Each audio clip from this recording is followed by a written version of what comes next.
সেই মানুষটার কাছে তুমি গুরুত্বপূর্ণ হয়ে উঠবে, সেই মানুষটা তোমাকে পাগলের মতন ভালোবাসবে। তার কিছু কারণ রয়েছে কেন তোমাকে পাগলের মতন ভালোবাসবে। সেই জায়গাটা নিজেকে তৈরি করে নিতে হবে।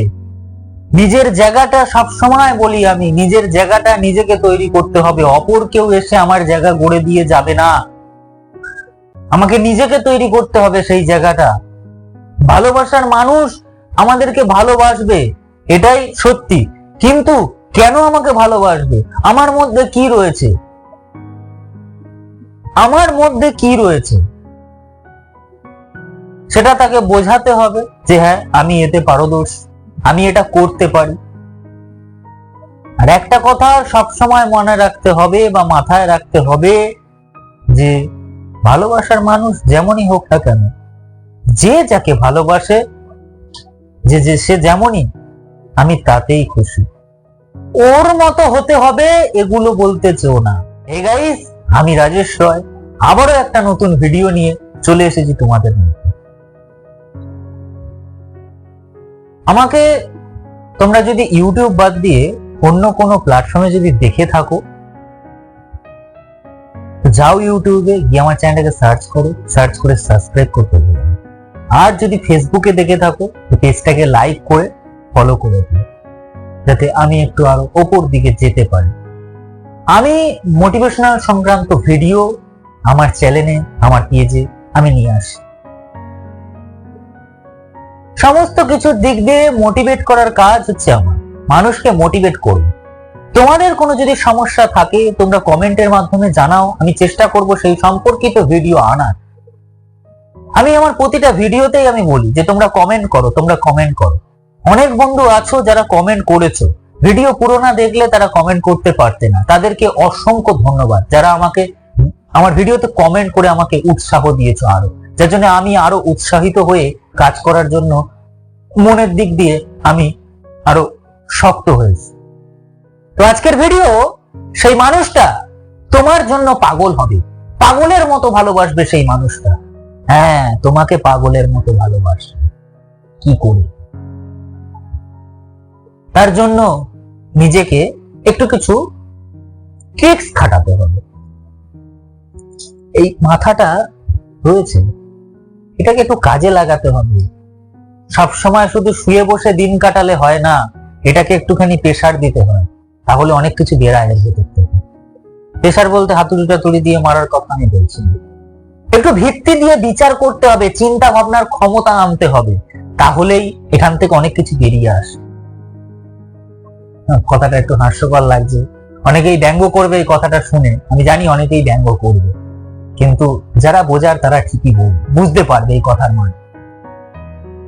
ভালোবাসি ভালোবাসি ভালোবাসি শুধু মুখেই আমরা বলি, কাজের সময় ভালোবাসিটার যে কোন জায়গায় বাসি সেটা ধারণা করা যায় না।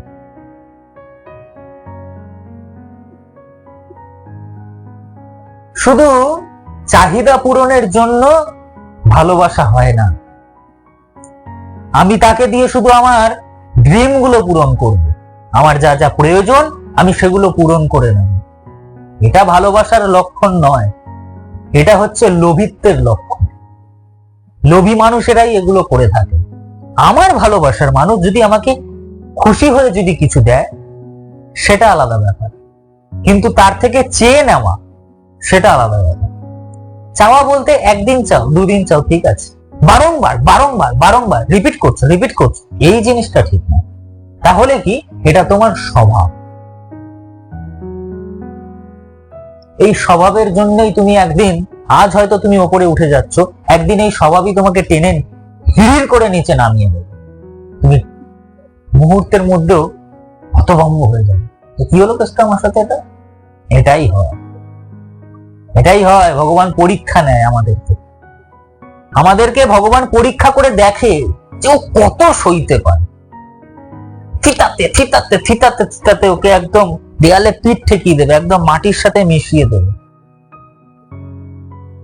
কে বলতে পারে কাল তোমার লাইফে এমন একটা মিরাক্কেল ঘটলো, তুমি সেটা কোনোদিনও কল্পনা করতে, স্বপ্নতেও দেখোনি সেই জিনিসটা। সহ্য করতে হবে। ধৈর্য শক্তির অনেক দাম আছে, অনেক গুণ রয়েছে। যে মানুষ ধৈর্য ধরে থাকতে পারে সেই প্রতিকূলতার দিকে এগিয়ে যেতে পারে, উচ্চস্থলে উঠতে পারে। একদিনে কিন্তু আমরা 1 থেকে 10-এ উঠে যায়নি।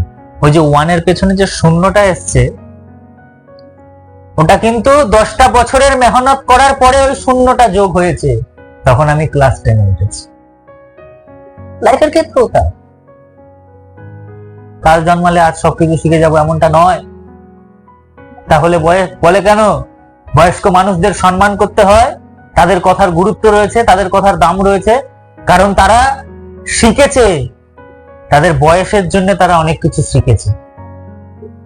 আমি তো একটা ক্ষুদ্র মানুষ, এতটুকু একটা মানুষ, তারা তো অনেক বড়, তাদের বুদ্ধি আলাদা, আমার বুদ্ধি আলাদা, তাই তাদের সাথে টেক্কা দিলে চলবে না।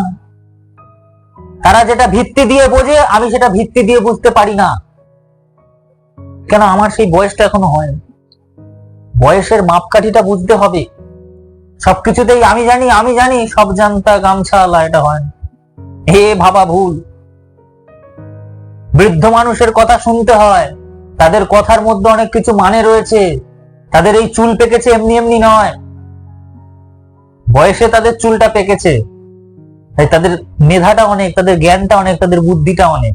হ্যাঁ, একটা সময় গিয়ে তাদের আর সেই সব ক্ষমতা থাকে না, তখন তাদের বোঝানো রাস্তা, তাদের দেখানো পথ ধরে আমাদেরকেও চলতে হয়।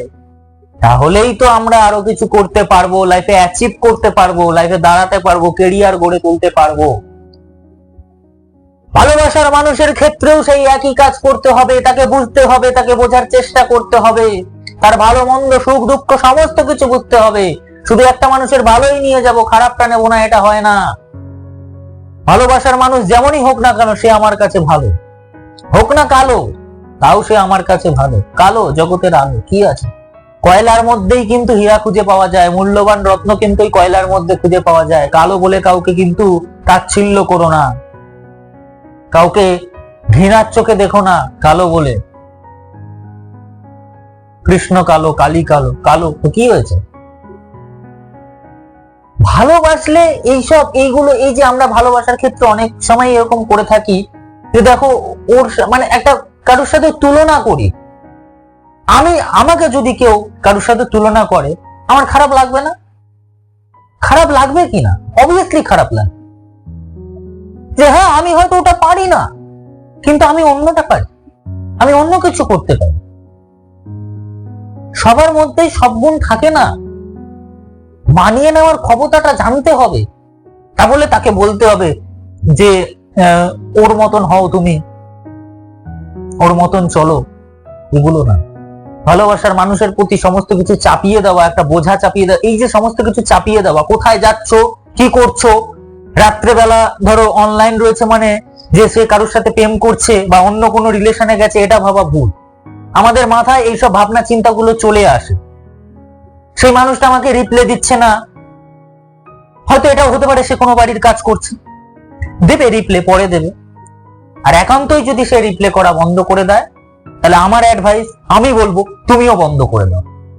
তুমিও তোমার জায়গাটা বোঝাও যে আমিও পারি, তোমাকে ছেড়ে ভালো থাকতে আমি শিখে গেছি। হ্যাঁ আমি শিখে গেছি তোমাকে ছেড়ে ভালো থাকা, কিভাবে ভালো থাকতে হয়। একটা সময় তোমার জন্য পাগল ছিলাম, তোমার কথা সবসময় ভাবতাম, তোমাকে বোঝার চেষ্টা করেছিলাম, কিন্তু তুমি আমাকে বোঝার চেষ্টা করোনি, তোমাকে বুঝতে দাওনি। তাই আজ আমি সরে এসেছি, অনেক কষ্ট করে আমি সরে এসেছি, কিন্তু আজ আমি নিজেকে মানিয়ে নিয়েছি যে সবাই সবার জন্য নয়, আমার জন্য হয়তো ওই মানুষটা নয়। ভালোই হচ্ছে, সেই মানুষটা সরে গেছে বলে আজকে আমি ভালো কিছু পেয়েছি লাইফে। হয়তো এটাও হতে পারে ওর থেকে ভালো আমি কাউকে পাই। মানুষের লাইফে অনেক কিছু হয়, প্রতিনিয়ত আমরা কিছু শিখে চলেছি, শিক্ষার কোনো শেষ নেই। যতদিন শ্বাস প্রশ্বাস আছে তোমার জীবনে, ততদিন তুমি শিখবে। নিঃশ্বাস চলে গেলে আর কিছু তখন নেই। শ্বাস প্রশ্বাস যতক্ষণ তোমার শরীরে কাজ করবে, ততক্ষণ তুমি শিখে যাবে। ভালোবাসার মানুষকে সন্দেহ করতে যেও না, সবসময় সন্দেহ। আরে তারও একটা লাইফ রয়েছে, তার নিজস্ব ব্যক্তিগত জীবন রয়েছে। দেখো না সে তোমাকে জানায় কিনা, আজ জানাচ্ছে না তো কি হয়েছে, কাল হয়তো জানাবে। কিন্তু এই সন্দেহ খুব ভালো, খুব বাজে জিনিস। এই সন্দেহের কারণেই অনেক দিনের রিলেশন ভেঙে যায়, ভেঙে যেতে দেখেছি আমার নিজের চোখের সামনে। শুধুমাত্র কি এই সন্দেহ। রাত্রেবেলা অন রয়েছে, আজকে কোথাও গেছে, আরে এটাও তো হতে পারে সে তার বান্ধবীর সাথে ঘুরতে গেছে, সে কোনো বন্ধুর সাথে ঘুরতে গেছে। একটা ছেলের কি একটা মেয়ে বন্ধু হতে পারে না? একটা মেয়ের কি একটা ছেলে বন্ধু হতে পারে না? তার মনে কি সে তারা রিলেশনে রয়েছে? এগুলো ভুল ভাবনা চিন্তা।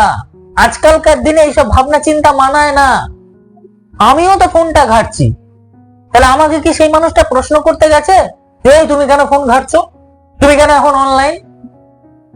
সেই মানুষটা অনলাইন মানে এটাও হতে পারে এখনকার দিনে সোশ্যাল মিডিয়াতে সবাই ইনভলভ রয়েছে কম বেশি। এটাও তো হতে পারে সে ফেসবুকে ভিডিও দেখছে, ইউটিউবে ভিডিও দেখছে, বা তার কোনো ফ্যামিলি মেম্বারের সাথে হোয়াটসঅ্যাপে কথা বলছে। হোয়াটসঅ্যাপে অন মানেই যে সে অন্য কারোর সাথে কথা বলছে বা অন্য কারোর সাথে ব্যস্ত, রিলেশন সম্পর্কিত। এইগুলো ভাবনা চিন্তা ভুল। এসব ভাবলে সম্পর্ক কোনোদিন আর এগাবে না, সম্পর্ক কোনোদিনও এগাবে না। এই সম্পর্ক তিক্ততা ভাব জন্মাবে। দেখো, তোমরা মিলিয়ে দেখো যে হ্যাঁ আমি কথাগুলো ঠিক বললাম কি ভুল বললাম। তোমরা আমাকে কমেন্ট করে জানিও, কমেন্ট করো। কমেন্ট না করলে আমি বুঝতে পারছি না তোমাদের বক্তব্য কি রয়েছে, তোমরা কমেন্টের মাধ্যমে জানো। তো আশা করি ভিডিওটা তোমাদেরকে বোঝাতে পেরেছি বা ভিডিওটা তোমাদের ভালো লেগেছে। তো ভিডিওটা যদি ভালো লেগে থাকে একটা লাইক করবে, শেয়ার করবে আর সাবস্ক্রাইব করে পাশের নোটিফিকেশন বেলটাকে অন করে দেবে, যাতে সবার আগে আমার ভিডিও পেয়ে যায়। আর যারা নতুন আমার ভিডিও দেখছো তারা অবশ্যই চ্যানেলটাকে সাবস্ক্রাইব করতে ভুলো না। আর কমেন্ট তো করবেই, কমেন্ট করে আমাকে জানাও তোমাদের যদি কোনো প্রবলেম হয়ে থাকে সেই সম্পর্কিত ভিডিও আমি নিয়ে আসবো। তো ততক্ষণের জন্য টাটা।